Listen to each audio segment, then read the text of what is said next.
ਅੱਜ ਆਪਾਂ ਬਣਾ ਰਹੇ ਆ ਚੀਜ਼ ਬਸਟ ਪੀਜ਼ਾ। ਠੀਕ ਹੈ, ਚੀਜ਼ ਬਸਟ ਪੀਜ਼ਾ ਬਣਾਉਣ ਵਾਸਤੇ ਸਭ ਤੋਂ ਪਹਿਲਾਂ ਆਪਾਂ ਇਹਦਾ ਡੋ ਤਿਆਰ ਕਰਾਂਗੇ। ਡੋ ਤਿਆਰ ਕਰਨ ਵਾਸਤੇ ਜਿਹੜਾ ਸਮਾਨ ਚਾਹੀਦਾ ਹੈ 2 ਕੱਪ ਮੈਦਾ ਲਿਆਏ ਤੇ ਉਸ ਦੇ ਨਾਲ 2 ਚਮਚ ਚੀਨੀ ਪਾਵਾਂਗੇ, ਨਮਕ 1 ਚਮਚ, 2 ਚਮਚ ਜੀਸਟ ਤੇ 100 ml ਰਿਫਾਈਨਡ ਆਇਲ ਲਾਵਾਂਗੇ।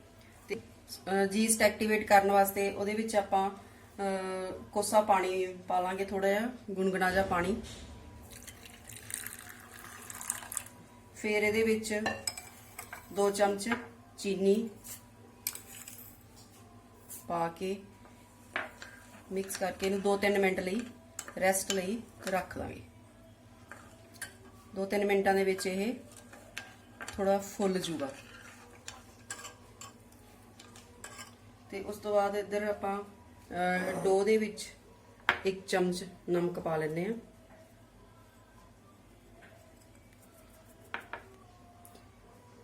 ਇੱਕ ਚਮਚ ਨਮਕ ਪਾ ਲਿਆ, ਥੋੜਾ ਜਿਹਾ ਰਿਫਾਈਨਡ ਆਇਲ ਪਾ ਲਾਂਗੇ। ਇਹਨੂੰ ਮਿਕਸ ਕਰ ਲਾਂਗੇ ਜਦ ਤੱਕ ਆਪਣਾ ਜਿਹੜਾ ਹੈਗਾ ਜੀਸਟ ਆ ਉਹ ਐਕਟੀਵੇਟ ਹੋ ਜਾਊਗਾ। 2-3 ਮਿੰਟ ਦੇ ਸੀ। 5 ਮਿੰਟ ਬਾਅਦ ਦੇਖੋ ਜਿਹੜੀ ਚੀਨੀ ਆ ਉਹ ਇਹਦੇ ਵਿੱਚ ਘੁਲ ਚੁੱਕੀ ਆ ਤੇ ਜਿਹੜਾ ਜੀਸਟ ਹੈ ਇਹ ਐਕਟੀਵੇਟ ਹੋ ਗਿਆ। ਹੁਣ ਇਹਨੂੰ ਆਪਾਂ ਇਹ ਬਾਉਲ ਦੇ ਵਿੱਚ ਪਾ ਲਾਂਗੇ ਜਿਹਦੇ ਵਿੱਚ ਆਪਾਂ ਮੈਦਾ ਪਾਇਆ ਹੋਇਆ। ਤੇ ਮੈਦੇ ਤੋਂ ਆਪਾਂ ਡੋ ਤਿਆਰ ਕਰਾਂਗੇ।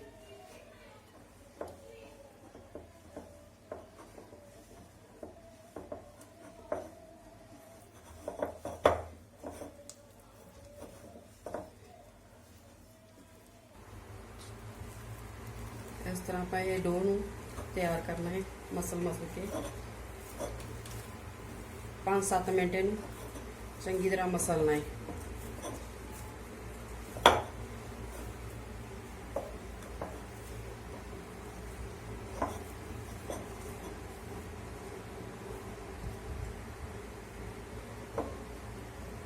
ਥੋੜਾ ਜਿਹਾ ਆਪਾਂ ਇਹਨੂੰ ਆਇਲ ਲਗਾ ਲਾਂਗੇ।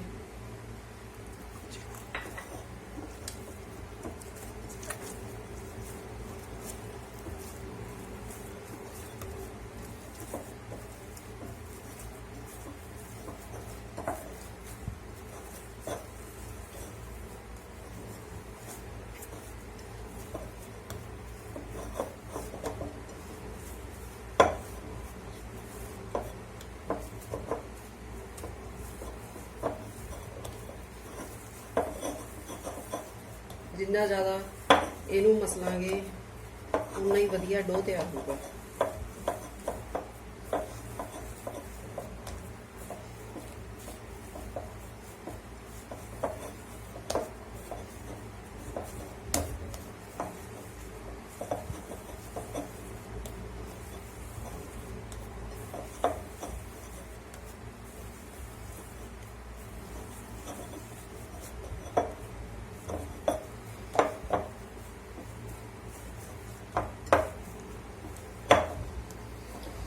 ਮਿੰਟ ਹੋ ਚੁੱਕੇ ਨੇ। ਹੁਣ ਇਹਨੂੰ ਆਪਾਂ ਇਹਦੇ ਉੱਪਰ ਥੋੜਾ ਜਿਹਾ ਆਇਲ ਲਗਾ ਕੇ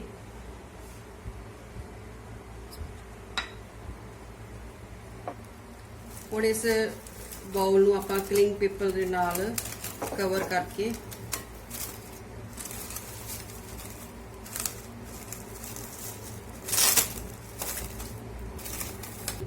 ਦੋ ਘੰਟੇ ਲਈ ਰੱਖ ਦਾਂਗੇ।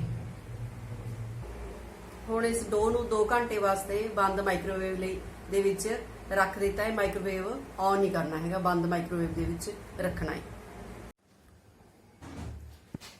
ਹੁਣ ਤੁਸੀਂ ਦੇਖੋਗੇ ਕਿ 2 ਘੰਟਿਆਂ ਬਾਅਦ ਇਹ ਜਿਹੜਾ ਪੀਜ਼ਾ ਡੋ ਆ ਉਹ ਡਬਲ ਹੋ ਚੁੱਕਿਆ ਹੈ। ਵਿੱਚ ਆਪਾਂ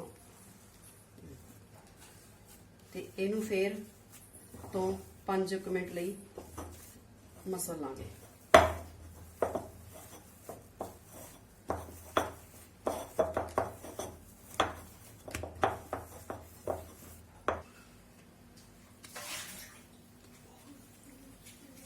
ਹੁਣ ਇਸ ਨੂੰ ਇਸ ਤਰ੍ਹਾਂ ਇਹਦਾ ਗੋਲ ਗੋਲ ਬਣਾ ਕੇ ਇਹਨੂੰ 5 ਮਿੰਟ ਲਈ ਫੇਰ ਇਹਨੂੰ ਰੈਸਟ ਤੇ ਰੱਖ ਦਾਂਗੇ।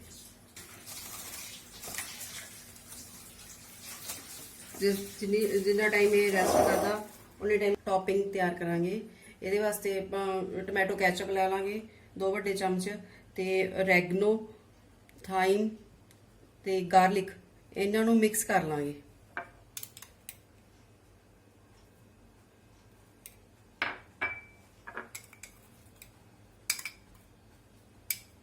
ਇਹਦੇ ਵਿੱਚ ਆਪਾਂ ਚਿਲੀ ਫਲੇਕਸ ਵੀ ਪਾ ਸਕਦੇ ਹਾਂ।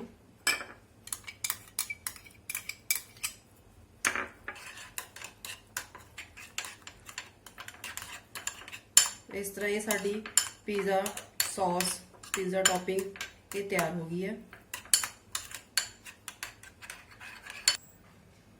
ਜਿੰਨਾ ਟਾਈਮ ਡੋ ਆਪਣਾ ਰੈਸਟ ਕਰ ਰਿਹਾ ਉਹਨੇ ਟਾਈਮ ਦੇ ਵਿੱਚ ਆਪਾਂ ਓਵਨ ਨੂੰ ਪ੍ਰੀ ਹੀਟ ਕਰਨਾ ਸ਼ੁਰੂ ਕਰ 250 ਡਿਗਰੀ ਤੇ ਟੈਂਪਰੇਚਰ ਸੈੱਟ ਕਰਕੇ ਪ੍ਰੀ ਹੀਟ ਸ਼ੁਰੂ ਕਰ ਦਾਂਗੇ। ਇਹਦੇ ਆਪਾਂ ਬੇਸ ਬਣਾਵਾਂਗੇ। ਇਹਦੇ ਆਪਣੇ 2 ਬਣ ਜਾਣਗੇ ਪੀਜ਼ਾ ਬੇਸ।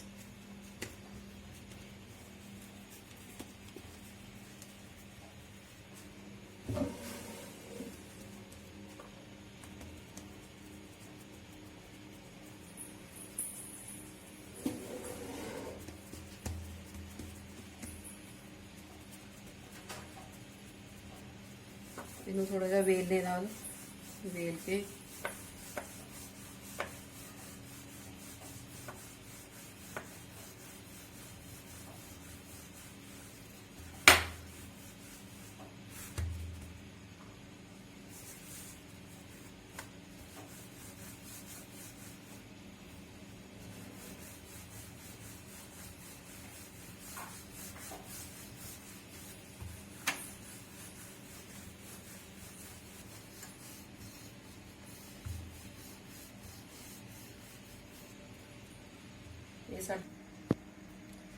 ਅਸੀਂ ਇਹ ਪੀਜ਼ਾ ਬੇਸ ਇਹਨੂੰ ਗੋਲ ਰਾਉਂਡ ਦੇ ਵਿੱਚ ਵੇਲ ਲਿਆ। ਹੁਣ ਅਸੀਂ ਫੋਕ ਦੇ ਨਾਲ ਇਹਨੂੰ ਹਲਕਾ ਹਲਕਾ ਪ੍ਰਿਕ ਕਰ ਲਾਂਗੇ।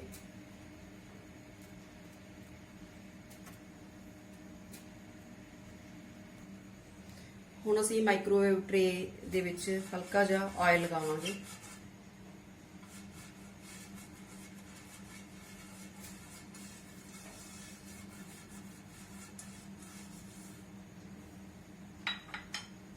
ਇਹਦੇ ਵਿੱਚ ਪੀਜ਼ਾ ਬੇਸ ਰੱਖ ਦਾਂਗੇ।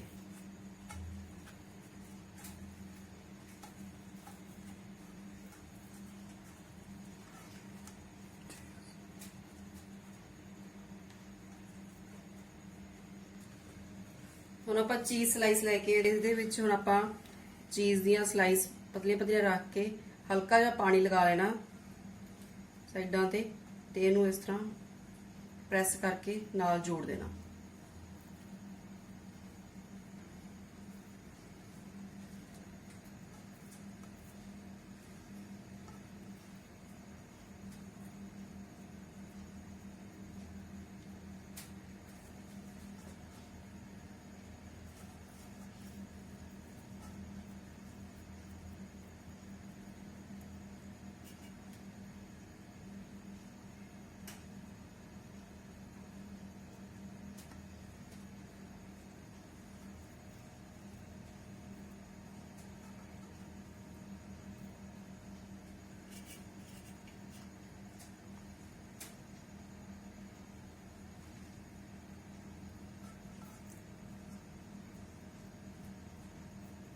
ਇਸ ਤਰ੍ਹਾਂ ਇਹ ਜੁੜ ਗਿਆ। ਇਸ ਤਰ੍ਹਾਂ ਇਹਨੂੰ ਚੰਗੀ ਤਰ੍ਹਾਂ ਦੱਬ ਕੇ ਨਾਲ ਜੋੜ ਲਗਾਣਾ। ਹੁਣ ਸਾਡਾ ਓਵਨ ਆ ਜਿਹੜਾ ਪ੍ਰੀ ਹੀਟ ਹੋ ਚੁੱਕਿਆ ਹੈ। ਇਸ ਵਿੱਚ ਇਹਨੂੰ ਹਾਈ ਰੈਕ ਦੇ ਉੱਪਰ ਰੱਖ ਕੇ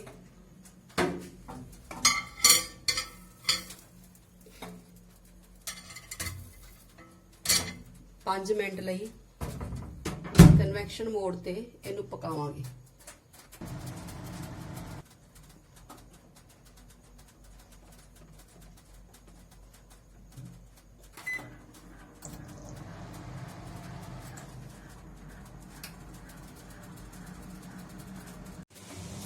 ਹਾਂਜੀ ਹੁਣ 5 ਮਿੰਟ ਹੋ ਚੁੱਕੇ ਆ। ਮਾਈਕ੍ਰੋਵੇਵ ਟ੍ਰੇ ਨੂੰ ਆਪਾਂ ਬਾਹਰ ਕੱਢਾਂਗੇ। ਜ਼ਿਆਦਾ ਹੋ ਗਿਆ ਯਾਰ, ਪੱਕ ਗਏ। ਹੁਣ ਅਸੀਂ ਇਹਦੇ ਉੱਪਰ ਪੀਜ਼ਾ ਟੌਪਿੰਗ ਲਗਾਵਾਂਗੇ।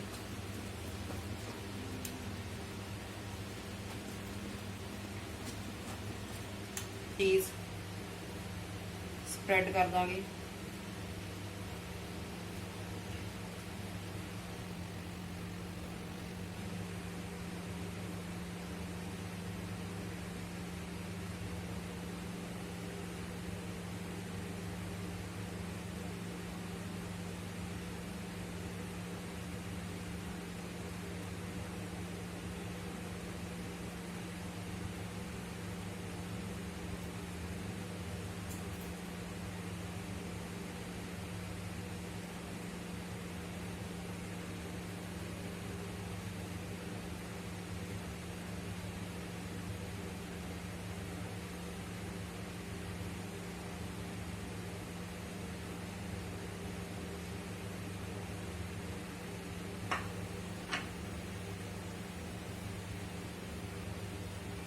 ਥੋੜਾ ਜਿਹਾ ਚੀਜ਼ ਹੋਰ ਪਾ ਸਕਦੇ ਹਾਂ। ਹੁਣ ਅਸੀਂ ਇਸ ਨੂੰ ਲੋ ਰੈਕ ਦੇ ਉੱਪਰ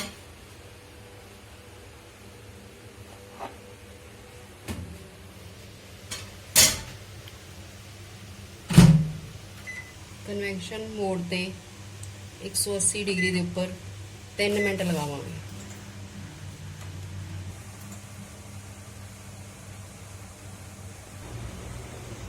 ਹੁਣ ਅਸੀਂ ਦੇਖਦੇ ਹਾਂ ਵੀ ਸਾਡਾ ਪੀਜ਼ਾ ਤਿਆਰ ਹੋ ਚੁੱਕਿਆ।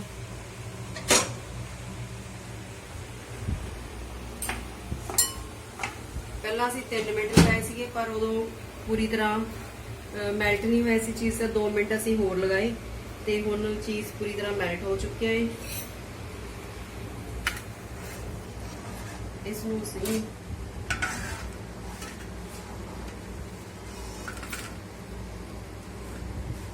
ਹੁਣ ਇਸ ਨੂੰ ਅਸੀਂ ਇਸ ਤਰ੍ਹਾਂ 4 ਪੀਸਿਸ ਦੇ ਵਿੱਚ ਕੱਟ ਕਰ ਲਿਆ ਤੇ ਆ ਦੇਖੋ ਇੱਧਰ ਜਿਹੜਾ ਆਪਾਂ ਪਹਿਲਾਂ ਚੀਜ਼ ਪਾਇਆ ਸੀਗਾ, ਇਹ ਚੀਜ਼ ਬਸਟ ਹੁੰਦਾ, ਵਿੱਚ ਵੀ ਚੀਜ਼ ਇਹਦੇ ਹੈਗਾ ਹੈ। ਠੀਕ ਹੈ ਜੀ, ਇਸ ਤਰ੍ਹਾਂ ਸਾਡਾ ਇਹ ਚੀਜ਼ ਬਸਟ ਪੀਜ਼ਾ ਤਿਆਰ ਆ।